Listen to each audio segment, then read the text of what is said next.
આજે આપણે વાતચીત કરીશું માર્કેટ એક્સપર્ટ હેમાંગ જાની સાથે કે કઈ રીતના માર્કેટમાં આપણે કામકાજ કરવાનું છે. હેમાંગભાઈ, ઘણું સ્વાગત છે આપનું સીએનબીસી બજારમાં. અને માર્કેટનું અત્યારના જે આપણે ફેઝ જોઈ રહ્યા છે એ ખાસું થોડો એક દબાણભર્યો આપણે માહોલ જોયો છે. અને ફેબ્રુઆરી ઓફકોર્સ આપણે સિરીઝ આવી રીતે જ જોઈ હતી. માર્ચમાં ઓફકોર્સ એક થોડુંક આપણે સ્પાર્ક જોયું અને અગેન આપણે જોઈ રહ્યા છીએ કે થોડુંક ઘટાડોભર્યો કારોબાર અત્યાર સુધીનો આપણે જોયો છે, જે પણ 6-7 દિવસ અત્યારના આપણે કાઢ્યા છે. કઈ રીતના તમે જોઈ રહ્યા છો માર્કેટનો ટ્રેન્ડ, તમને કેવો લાગે અને તમને શું લાગે છે કે શું હવે એક બેંક નિફ્ટી લીડ કરશે માર્કેટને? Sure. Good afternoon.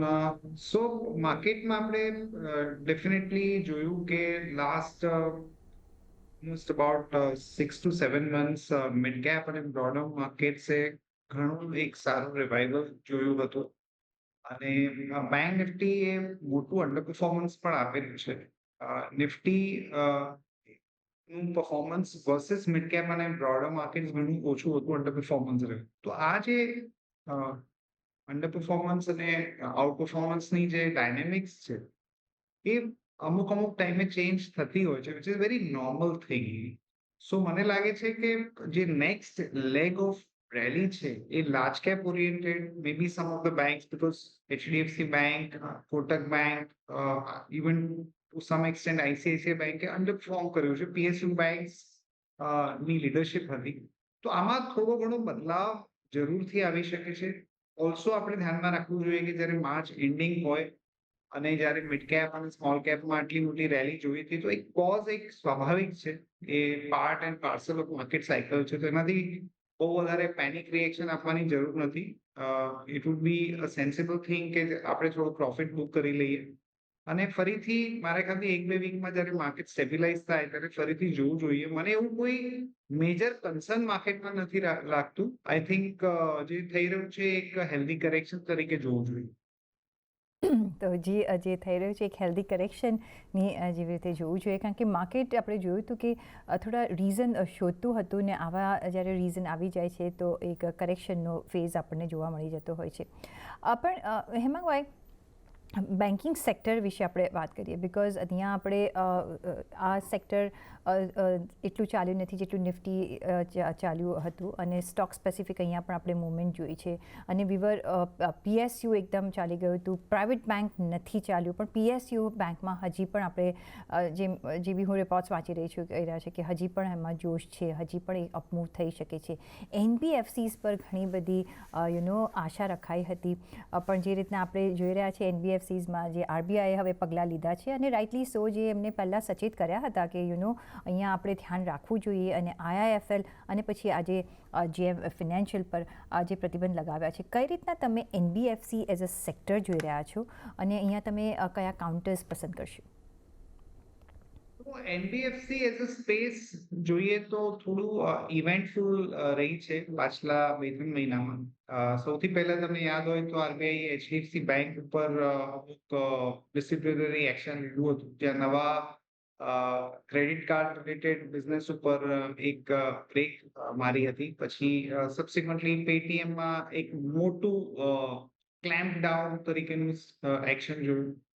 એના પછી IIFL and JM finance, and I am sure કે જનરલી એના પહેલા બી તમે જુઓ તો અનસિક્યોર્ડ લેન્ડિંગ પર આરબીઆઈએ બજાજ ફાઇનાન્સ અને બાકીની જે કંપની છે એની પર બી એક રેગ્યુલેટરી એક્શન લીધું હતું. તો મારા ખ્યાલથી ક્લિયરલી આ સેક્ટરમાં રેગ્યુલેટર જે રીતે પ્રોએક્ટિવલી સ્ટેપ્સ લઈ રહ્યા છે એના કારણે થોડી સેન્ટિમેન્ટલ ઇમ્પેક્ટ આવશે. નોર્મલ છે. શોર્ટ ટર્મમાં બની શકે કે અમુક મની જે છે કોઈ બેંક્સમાં જાય, પીએસયુ બેંક્સમાં જાય, કે વિધિન એનબીએફસીઝ, દાખલા તરીકે આઈઆઈએફએલ ફાઇનાન્સમાં એક્શન છે તો part of the money Muthoot ફાઇનાન્સમાં જઈ શકે છે. આ એક રોટેશન બની શકે છે. ઓવરઓલ મને એવું લાગે છે કે at least for next 3 to 6 months NBFC સેક્ટરમાં ગ્રોથ જોવા નહીં મળે, કારણ કે at the end of the day પૈસા રેઝ કરવાના, એક્ટિવિટી કરવા માટેનું જે છે એ કરંટ હાલાતમાં મને થોડું ડિફિકલ્ટ લાગે છે. તો નવું એવરેજિંગ ન કરીએ. અગર કોઈ સારા સ્ટોક્સ છે આપણી પાસે આપણે રાખી મૂકીએ, that is okay, but avoid doing averaging in NBFCs at this point. I think banking looks relatively better. એક તો underperformance છે, બીજું રિલેટિવલી વેલ્યુએશન્સ ઉપર કમ્ફર્ટ છે. તો પ્રાઇવેટ સેક્ટર બેંક્સ છે, દાખલા તરીકે ICICI bank, HDFC bank, even પીએસયુમાં એસબીઆઈ, બીઓબી, આમાં મને કોઈ ઇશ્યુ લાગતો નથી. અગર આપણને પોઝિશનલ ટ્રેડ કરવું હોય કે ઇન્વેસ્ટમેન્ટ કરવું હોય, આઈ થિંક આપણે અત્યારે આ સ્ટોક્સ પર ફોકસ કરવું જોઈએ રાધર દેન બાઇંગ સમ એનબીએફસીસ. પણ એનબીએફસી એરિયામાં, એનબીએફસી માઇક્રો ફિનાન્સ એરિયામાં તમને કયા કાઉન્ટર્સ અત્યારના ડેટમાં વધારે પસંદ છે? જો જેની પાસે હોય, જે રાખી શકે, જેને કોઈ ખરીદી કરવી હોય, તો કોઈ સ્કોપ છે કે હમણાં નહીં? મારા ખ્યાલથી એનબીએફસીમાં જેવી રીતે મેં કહ્યું, આઈ વુડ અવોઇડ. અગર કોઈને ઇન્વેસ્ટમેન્ટ કરવું હોય ને કમ્પેરિંગ રેટ ઉપર મળે, તો definitely I think Muthoot finance મને જરૂરથી થોડું રિલેટિવલી એટ્રેક્ટિવ લાગે છે. ઓલ્સો જીઓ ફિનાન્સ, અગર એમાં થોડું કરેક્શન આવે, doubt it has been better performing stock, પણ એમાં અગર તમને 5 થી 7% કરેક્શન મળે, તો ડેફિનેટલી જીઓ ફિનાન્સમાં ઇન્વેસ્ટમેન્ટ કરવાનું વિચારી શકાય. But I am not too comfortable buying into NBFCs, જ્યારે રેગ્યુલેટર આટલું સ્ટ્રોંગલી એક્શન લઈ રહ્યા છે, અને એની જે આફ્ટર ઇફેક્ટ છે, કદાચ થોડા ટાઈમ મને લાગે છે કે કન્ટિન્યુ રહેશે. ઓકે, તો હમણાં એનબીએફસી માટે આપણે બહુ જ પોઝિટિવ નથી, કારણ કે જે રીતના આરબીઆઈ જે રીતના અત્યારના સ્ટેપ્સ લેવા માંડ્યું છે, તો હજી થોડું wait and watch, cool down થતાં આપણે જોવું જોઈએ. પણ જેની પાસે સારા કાઉન્ટર્સ છે એ હોલ્ડ કરી શકે છે. નવી ખરીદીની અત્યારના અમે સલાહ નથી આપી રહ્યા, પણ મુથુટ ફાઇનાન્સ અને જીઓ ફાઇનાન્સ જેવા કાઉન્ટર્સ એક તમે ધ્યાનમાં જરૂરથી રાખી શકો છો. બીજો જે એક સેક્ટર છે એ છે ગેસ સેક્ટર, અને એમાં આપણે જોયું છે કે આજે સારો એવો આપણે ઘટાડો આવતા જોયો છે. પછી એમજીએલ હોય, આઈજીએલ હોય, ગુજરાત ગેસની પણ આપણે 2-3 દિવસ પહેલાં આ સ્ટોક ન્યૂઝ હતો. કઈ રીતના તમે આ આખું એરિયા જોઈ રહ્યા છો ને અહીંયા તમને કયા કાઉન્ટર્સ ગમશે? આજનું જે રિએક્શન છે, પ્રાઇમરીલી એક તો જે સિટી ગેસ ડિસ્ટ્રીબ્યુશન કંપનીઝ છે, એમણે પ્રાઇસમાં ઘટાડો કર્યો છે. બીજું ક્યાંક એવા પણ રિપોર્ટ હતા કે કોઈ એક બ્રોકરેજ ફર્મે ડાઉનગ્રેડ કર્યા છે, અને ગવર્મેન્ટના ઓફિશિયલ એવું કહ્યું છે કે જે એકચ્યુઅલ બેનિફિટ છે એ કન્ઝ્યુમરને પાસ ઓન થયો નથી. એટલે આપણે એમજીએલમાં આજે મોટું લગભગ 16 થી 18% રિએક્શન જોઈ રહ્યા છે. આઈજીએલ પણ ડાઉન છે 7-8%. સો મને લાગે છે કે આ સેક્ટરની અંદર because of the news flow થોડું પ્રાઇસ રિએક્શન વધારે છે, ઓવર રિએક્શન છે. મને લાગે છે કે આ સેક્ટરમાં થોડું એટલીસ્ટ 2 કે 4 દિવસ એને સ્ટેબિલાઇઝ થવા દો. ફર્ધર મે બી આપણી પાસે કોઈ ક્લેરિફિકેશન આવી શકે છે કે એક્ઝેક્ટલી ગવર્મેન્ટ તરફથી શું મેસેજ છે. જે મેનેજમેન્ટ છે એમજીએલ ઓર આઈજીએલ, આઈ એમ શ્યોર એ લોકો પણ એક ક્લેરિફિકેશન આપશે. એટલે આફ્ટર અન્ડરસ્ટેન્ડિંગ એક્ઝેક્ટલી શું થઈ રહ્યું છે, એમાં કોઈ વ્યૂ બનાવવાનું સારું રહેશે, rather than just reacting the price fall. I think આ કંપનીઝ ઘણી સ્ટેબલ છે. We like Gujarat gas, we also like IGL. એટલે અહીંયાથી જો થોડો વધારે ઘટાડો 5 થી 7%માં તમને જોવા મળે, તો આ સ્ટોક્સમાં એઝ એન ઇન્વેસ્ટમેન્ટ જરૂરથી રોકાણ કરી શકાય. જી, બીજો જે એક એરિયા જે ફોકસમાં રહ્યો છે પાછલા રિસેન્ટ દિવસોમાં છે, અને જે કેબિનેટે નોડ આપ્યો છે સેમિકન્ડક્ટર માટે, અને એ આપણે જોયું કે એને સીજી પાવર જેવા કાઉન્ટર્સ, અને જે મેક ઇન ઇન્ડિયા અને જે પીએલઆઈ સ્કીમ જે ઇન્ટ્રોડ્યુસ કરી હતી, એનો બેનિફિટ અહીંયા પણ આપણને મળતો દેખાઈ રહ્યો છે. આ ક્ષેત્રમાં તમને કોઈ કાઉન્ટર્સ ગમશે? અત્યારના નિવેશ કરવું જોઈએ?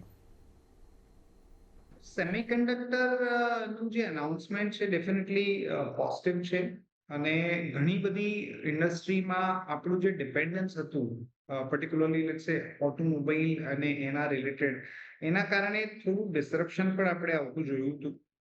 સ્પેસિફિકલી વાત કરીએ તો આઈ થિંક વેદાંતા નું જે રીતનું આખું ઓવરઓલ ઇન્વેસ્ટમેન્ટ અને પ્લાન્સ છે, અને મોર ઇમ્પોર્ટન્ટલી જે ડીમર્જર એનાઉન્સ થયું છે એક્રોસ વર્ટિકલ્સ, એમાં એક બહુ મોટો બેનિફિશિયરી રહી શકે છે. એના સિવાય એક મિડકેપમાં કંપની છે Linde. which is a gas company. અને આ જેટલા પણ સેમિકન્ડક્ટર કંપનીઝ બનાવે છે એને ગેસ સપ્લાય બહુ ક્રિટિકલ થતું હોય છે. અને અપાર્ટ ફ્રોમ ધેટ આખું ગ્રીન એનર્જી, હાઇડ્રોજન એનર્જી, એમાં બી Linde is a global leader in that space. તો આ કંપનીમાં ડેફિનેટલી અમારો વ્યૂ ઘણો પોઝિટિવ છે. અમને લાગે છે કે ઇન્વેસ્ટમેન્ટ પર્સપેક્ટિવથી, not just because of semiconductor but because of the positioning that Linde has, એમાં રોકાણ કરવાનું વિચારી શકાય. અને વેદાંતા ઇઝ અનધર કંપની જેમાં અમારો વ્યૂ પોઝિટિવ છે. હમ. સાથે પાવર કંપનીઝ, હવે અહીંયા પણ આપણે થર્મલ પાવર પ્રોજેક્ટ્સ માટે ઘણી બધી બિડ્સ આવતા જોઈ રહ્યા છે. અહીંયા ઘણું બધું મોટું કામ થઈ રહ્યું છે અને અહીંયા પણ આપણે સારી એવી કંપનીઓને બેનિફિટ થતાં આપણે જોઈ રહ્યા છીએ. અને પાવર એઝ અ સેક્ટર આપણે જે રીતના અત્યારના ફોકસમાં રહી છે, માર્કેટે પણ એને નજરમાં રાખી છે અને અહીંયા આપણે જે અપ્સ સ્વિંગ રાઇઝ જોઈ રહ્યા છે, કઈ રીતના તમે જોઈ રહ્યા છો? શું તમને પાવર ડિસ્ટ્રીબ્યુશન કંપની હોય કે એની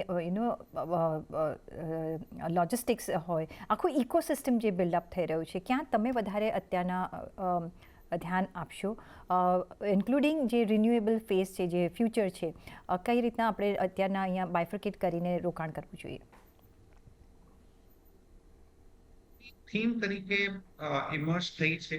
અને રિન્યુએબલ એનર્જી, ગ્રીન એનર્જી, આમાં બી એક આપણે બહુ મોટા મૂવ જોયા છે. ઘણી બધી કંપનીઝમાં ફંડ રેઝ બી મોટું થયું છે QIP દ્વારા. અને મને એવું લાગે છે કે હજુ એમાં અર્નિંગ વિઝિબિલિટી થોડે 2 કે 3 વર્ષ આપણે દૂર છે એના જોવાથી.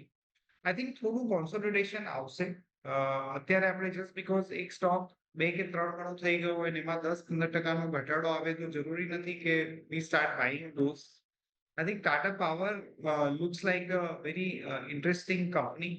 Both જે existing power છે એના સિવાય જે EV રિલેટેડ ઇન્ફ્રાસ્ટ્રક્ચરમાં એ લોકો જે ઇન્વેસ્ટ કરી રહ્યા છે, સોલાર, રિન્યુએબલ, એ બધામાં, એના કારણે અમને ઘણું ઇન્ટરેસ્ટિંગ લાગે છે. અગર 10 થી 12% નો ઘટાડો આવે તો ટાટા પાવરમાં જરૂરથી ઇન્વેસ્ટમેન્ટ કરવાનું વિચારવું જોઈએ. એના સિવાય ભેલ એક એવી કંપની છે જેમાં આપણે એક બહુ સારો જોયો છે. ₹200 કે એનાથી થોડું નીચેમાં ભેલ મળે તો ડેફિનેટલી ઇન્વેસ્ટમેન્ટ કરવાનું વિચારવું જોઈએ.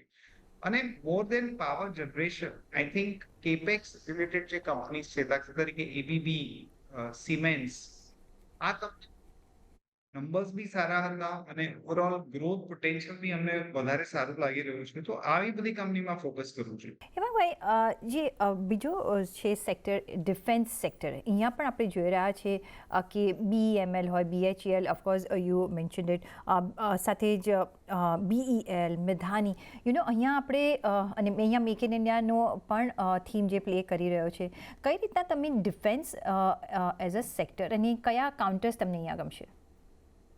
એઝ અ થીમ ઘણી સારી પ્લે આઉટ થઈ છે. ગવર્મેન્ટ બી જે ઓર્ડર ઇન્ફ્લુઅન્સ, જે ડોમેસ્ટિક મેન્યુફેક્ચરિંગ માટેની જે ઇન્સેન્ટિવ પોલિસી, એમાં ડેફિનેટલી એક સારો સપોર્ટ કન્ટિન્યુ છે. સ્પેસિફિકલી વાત કરીએ તો ભારત ઇલેક્ટ્રોનિક્સ કરંટ રેટ ઉપર બી સારો લાગે છે. આઈ થિંક જો 3 થી 5% કરેક્શન કોઈ એકાદ દિવસ મળે તો ડેફિનેટલી એમાં એડ કરવું જોઈએ. એના સિવાય મને લાગે છે કે જે શિપ બિલ્ડિંગ કંપનીઝ છે, કોચિન શિપયાર્ડ અથવા તો મેસગાંવ, એમાં બી મને લાગે છે આવતા 3 થી 5 વર્ષની જે વિઝિબિલિટી છે એ ઘણી સારી છે. એમાં ઇન્વેસ્ટમેન્ટ કરવાનું વિચારવું જોઈએ. ભારત ડાયનેમિક્સ એક બીજી કંપની છે ડિફેન્સમાં જેમાં અમારો પોઝિટિવ છે. તો સિલેક્ટિવલી એક્સપોઝર એમાં લેવું જોઈએ. આપણે ધ્યાનમાં રાખવું જોઈએ કે સેક્ટર ઘણું ચાલી ગયું છે, એટલે જ્યારે આપણને બજારમાં એક કોન્સોલિડેશનનો ફેઝ જોવા મળે, એમાં એક નાનું કરેક્શન જોવા મળી શકે છે. તો થોડું કરેક્શનમાં બી એડ કરવાની ગણતરી સાથે આપણે કામ કરીશું તો ડેફિનેટલી એ સારી સ્ટ્રેટેજી રહેશે. તો ફાર્મા એઝ અ સેક્ટર તમે ક્યાં મૂકશો? બિકોઝ એ પણ હવે એક ડિફેન્સિવ સેક્ટર તરીકે ગણાય છે. અહીંયા આપણે હવે થોડુંક આમાં સ્પાર્ક જોઈ રહ્યા છે પાછલા થોડા મહિનાઓથી. તમને આ ઝોન પસંદ છે અને ઇફ યસ, કયા વર્ટિકલ પસંદ છે તમને? તો pharma I think as a sector reasonably સારું ચાલી રહ્યું છે. એમાં વચ્ચે થોડી વધઘટ આવે છે, પણ ઓવરઓલ તમે પરફોર્મન્સ જુઓ તો લાર્જ કેપ્સના બી ઘણા સારા છે. દાખલા તરીકે Sun Pharma or Dr. Reddy's. Lupin is one of the best performing stocks in pharma in last about 7-8 months. મિડકેપમાં બી તમે જુઓ તો એક સારું એક્શન છે. મને પર્ટિક્યુલરલી મિડકેપની વાત કરીએ તો બે કંપની પસંદ છે, એક ગ્રેન્યુલ્સ અને એક વોકાર્ડ. વોકાર્ડ થોડી હાઈ બીટા કંપની છે, પણ એમાં જે રિસેન્ટ ઇન્વેસ્ટર મીટ થઈ હતી, જે રીતના આવતા 2 વર્ષના પ્લાન્સ કંપનીએ બતાવ્યા છે ઇન્વેસ્ટર્સને, એ જોતા મને લાગે છે કે એમાં એક સારી અપસાઇડ પોટેન્શિયલ બની શકે છે. અને લાર્જ કેપની અગર વાત કરીએ તો ડેફિનેટલી મને લાગે છે કે સન ફાર્મા, ડોક્ટર રેડ્ડીઝ, આ બે કંપનીઓ એવી છે કે જેમાં from a 1 or 2 year perspective investment કરવાનો વિચાર કરે. કેમિકલ એઝ અ સેક્ટર તમે અત્યારના પસંદ કરશો, પછી અત્યારે સ્પેશિયાલિટી કેમિકલ્સની પર નજર કરીએ તો હવે આપણે થોડું અહીંયા પણ અપમૂવ જોઈ રહ્યા છે. આમાં પણ એક આપણે સ્પાર્ક જોયો તો few years back, I think 2-3 વર્ષ પહેલાં. કઈ રીતના તમે જોઈ રહ્યા છો અહીંયા એક ઓપોર્ચ્યુનિટીઝ છે રોકાણની? સ્પેશિયાલિટી કેમિકલ્સની વાત કરીએ તો મેનેજમેન્ટ અને ઘણા બધા લોકો એવું કહી રહ્યા છે કે પ્રાઇઝિંગમાં એક બોટમ ફોર્મેશન થતું દેખાઈ રહ્યું છે, પણ નંબર્સમાં હજુ એ રિફ્લેક્ટ નથી થઈ રહ્યું. અને અમુક વાર મેનેજમેન્ટ જે કહેતા હોય છે અને જે નંબર્સ આવે છે એમાં ઘણો અંતર હોય છે. તો કંપનીઝમાં દીપક નાઇટ્રાઇટ, SRF, આ બે કંપનીઝ ને પસંદ છે.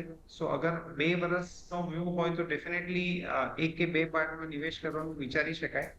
પણ શોર્ટ ટર્મ પર્સપેક્ટિવથી હજુ વર્સ્ટ ઓવર થઈ ગયું એવા ઇન્ડિકેશન્સ નથી મળી રહ્યા. તો શોર્ટ ટર્મ અવોઇડ કરવું જોઈએ. લોંગ ટર્મના પર્સપેક્ટિવથી આ બે કંપનીઝમાં વ્યૂ પોઝિટિવ છે. કન્ઝ્યુમર ડિસ્ક્રિશનરી સ્પેન્ડિંગ અને એની જો વાત કરીએ તો અહીંયા એક ઇનોર્મસ આપણે ગ્રોથ જોઈ રહ્યા છે. ભલે ફૂડમાં અત્યારના આપણે જોઈ રહ્યા છે કે રૂરલ હોય કે અર્બન એરિયાઝ હોય ત્યાં ખર્ચો ઓછો છે, પણ મોબાઈલ્સ જુઓ, ટીવી જુઓ, ટ્રાવેલ જુઓ, રિયાલિટી આપણે હાઉસિંગ સેક્ટર જુઓ, ઘણું બધું અહીંયા બૂમ જોઈ રહ્યા છે. કયું વર્ટિકલ તમે વધારે પસંદ કરશો? Hospitality sector, of course, how do I forget that. કઈ રીતના જોશો? અને વચ્ચે આપણે જે પેઇન્ટ બિઝનેસની ખાસ અહીંયા આપણે કરવી જોઈએ, જે રીતના બિરલાની હવે એન્ટ્રી થઈને આપણે જોયું કે હવે કોમ્પિટિશન વધી શકે છે. કઈ રીતના તમે આ આખું સેક્ટર જોશો અને ક્યાં તમે નિવેશ કરશો? ડાયવર્સ અને મોટું સેક્ટર છે કન્ઝ્યુમર ડિસ્ક્રિશનરી. એમાં આપણી પાસે જ્વેલરીથી લઈને ઓટોમોબાઈલ્સ, મીડિયા, ઘણું બધું એમાં આવી જશે. તો સ્પેસિફિકલી અગર વાત કરીએ તો સેક્ટરનો આઉટલુક ઘણો સારો છે. આઈ થિંક જે રીતનું ઇકોનોમીમાં ગ્રોથ છે, જે રીતનું સર્વિસ સેક્ટરમાં ગ્રોથ છે, ક્યાંક ને ક્યાંક એનું રિફ્લેક્શન કન્ઝ્યુમર ડિસ્ક્રિશનરીમાં જોવા મળશે. ઓટોમાં અગર વાત કરીએ તો મારુતિમાં ડેફિનેટલી અમારો ઘણો પોઝિટિવ છે. ટાટા મોટર્સ પોઝિટિવ વ્યૂ હતો, પણ આ લેવલ ઉપર નવું ઇન્વેસ્ટમેન્ટ કરવાનું કમ્ફર્ટ નથી. અગર 10% ઘટાડો આવે તો જરૂરથી વિચારી શકાય. પણ મારુતિમાં ઇવન કરંટ રેટ ઉપર વ્યૂ પોઝિટિવ છે. ટાઇટન અને ઇન્ડિગો, આ બે કંપનીઝ એવી છે કે જેમાં અમારો વ્યૂ 1 કે 2 વર્ષ માટે ઘણો પોઝિટિવ છે. આજે ઇન્ડિગો કદાચ 4 થી 4.5% ડાઉન બી છે. કદાચ એમાં કોઈ બ્લોક ડીલ ની વાત હતી, એના હિસાબે કરેક્શન હોઈ શકે છે. એવી કંપની છે, એવું સેક્ટર છે જેમાં ગ્રોથ બહુ સારો છે. અને ઇવન ઇન્ટરનેશનલ ટ્રાવેલર જે રીતે વધી રહ્યા છે, એમાં અમને લાગે છે કે રૂટ્સ પ્રોફિટેબલ હોવાથી ઇન્ડિગોનું પરફોર્મન્સ ઘણું સારું થઈ શકે છે. ટાઇટન કોર પોર્ટફોલિયો હોલ્ડિંગ વાળી કંપની છે. 20% ગ્રોથ છે આટલા મોટા બેઝ ઉપર. માર્કેટ શેર ગેઇનની સ્ટોરી છે. સિલેક્ટિવલી આ બધા કાઉન્ટર્સમાં વ્યૂ પોઝિટિવ છે. ટાટા મોટર્સમાં till when would you wait? કારણ કે હવે આપણે અહીંયા સેપરેટ એન્ટિટીઝ પણ બનશે, લિસ્ટિંગ પણ થશે. પેસેન્જર વ્હીકલ અને કમર્શિયલ વ્હીકલ બે સેગમેન્ટમાં હવે આ કંપની ડિવાઈડ થશે. Would you wait till then કે થોડું વેલ્યુએશનમાં તમે ઘટાડો આવે ત્યારે એન્ટ્રી લેશો?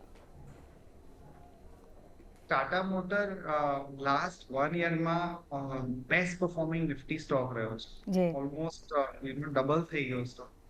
તો no doubt the story is very interesting. Demerger થશે તો વેલ્યુ અનલોકિંગ બી થશે. પીવીમાં ઇન્ડિયામાં ઘણો મોટો પ્લાન છે. JLR ઇઝ ડુઇંગ વેલ. સો ઘણા બધા પોઝિટિવ છે, પણ એક વેઇટ કરવું જોઈએ અત્યારે મારા હિસાબ. ઇમિડિયેટલી મને નથી લાગતું કે આ લેવલ ઉપર આપણે ઇન્વેસ્ટમેન્ટ કરવાનું વિચારવું જોઈએ. થોડુંક જ્યાં ઓપોર્ચ્યુનિટીઝ અને રિસ્ક રિવોર્ડ વધારે સારા હોય ત્યાં આપણે જવું જોઈએ. એબ્સોલ્યુટલી. ઓન ધેટ નોટ હેમાંગભાઈ we can go on and on, પણ રજા લેવાનો સમય થઈ ગયો છે, ટાઈમનો અભાવ છે. ઘણો આભાર તમારો અમારી સાથે જોડાવા બદલ અને એઝ યુઝ્યુઅલ આપના વેલ્યુબલ વ્યૂઝ અમારી સાથે શેર કરવા બદલ. અને સાથે જ મને પણ આપશો રજા, પણ જોડાના રહેજો CNBC બજાર સાથે. નમસ્કાર.